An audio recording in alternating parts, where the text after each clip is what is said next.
రాష్ట్రంలో మత్స్యకారుల హక్కులను సీఎం కేసీఆర్ కాలరాస్తున్నారంటూ fisherman Congress committee chairman Mettu Sai ఆరోపించారు.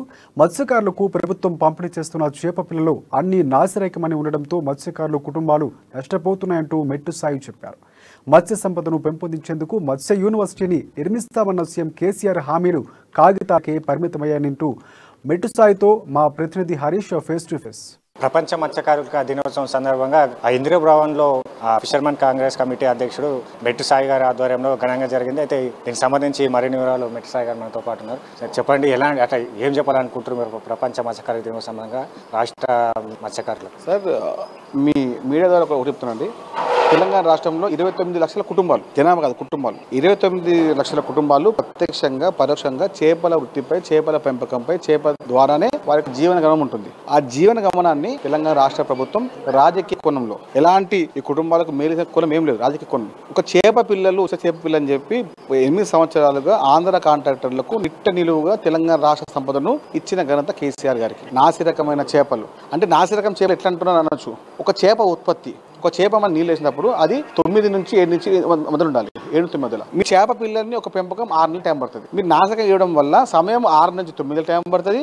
2 కిలోలు కావాల్సిన చేప 900 గ్రాములు ఉంటుంది. అంటే సమయం వృధా, డబ్బు యొక్క వృధా. ఇప్పుడు ఒక వ్యక్తి నేను 10 లక్షల రూపాయలు దీనిపైన ఇన్వెస్ట్ చేశాను, 6 నెలల సంబంధంలో నాకు 10 లక్షల రూపాయలు, దానిపైన ఒక లాభం ఒక 2 లక్షలు వస్తుంటుంది. దీనివల్ల 10 లక్షలు పెట్టి 9 లక్షల రూపాయల నష్టము, 1 లక్ష రూపాయల లాభం. అంటే కుటుంబం అనేది నిట్ట నిల్లుగా మోసం చేస్తున్నట్టు కేసీఆర్ గారు నాసిరకం చేపలను పంపకుండా మీరు కేవలం మన మత్స్యకార సంఘాలకు నేరుగా డబ్బులు ఏమంటే ఇయ్యరు. వేరే వాళ్ళకి అన్ని సంఘాలకు అన్ని వ్యవహారాలకు అన్ని ఒకేస్తున్నారు. అంటే వాళ్ళకి ఇష్టం అంటలేము. అంటే మా హక్కును మీరు ఎందుకు కాలరాస్తున్నారు? మీరు చేపల ఉత్పత్తిలో, చేపల చెరువుల్లో పడి చనిపోయిన ఒక మత్స్యకారునికి నేరుగా డబ్బు ఎందుకు రావట్లేదు? ఎందుకు ఒక 6 నెలల నుంచి 8 నెలలు టైం పట్టింది? పట్టినా కూడా చాలా సూచనలు, చాలా అడ్డంకులు. ఇది కాకపోతే అది తెమ్మంటారు, అది కాకపోతే ఇది తెమ్మంటారు. కాళ్ళు లేకుంటే ఎంఆర్ఓ లేకుండా ఆర్డీఓ లేకుంటే కలెక్టర్ ఆపుతాడు.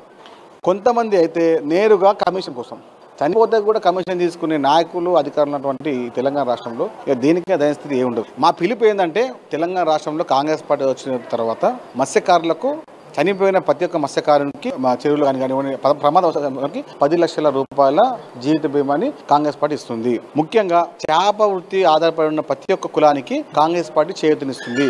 చేప పిల్లలు కానివ్వండి, వాళ్ళ ఉపాధి కానివ్వండి, డబ్బుల ఇల్లు కానివ్వండి, ఏ విధమైన రైట్. ఓకే, ప్రధానంగా టీఆర్ఎస్ ప్రభుత్వం ప్రకటించిన మత్స్యకారులకు ప్రకటించిన పథకాలు కావచ్చు ఏది అమలు కావట్లేదని చెప్పేసి మెట్టు సాయి గారు చెప్పి, అలాగే కాంగ్రెస్ ప్రభుత్వం వచ్చిన వెంటనే మత్స్యకారులకు 10 లక్షల బీమాతో పాటు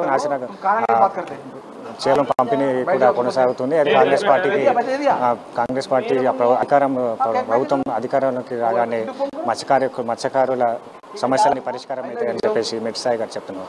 100% శివతో కలిసి హరీష్, అమ్మా న్యూస్, గాంధీ భవన్.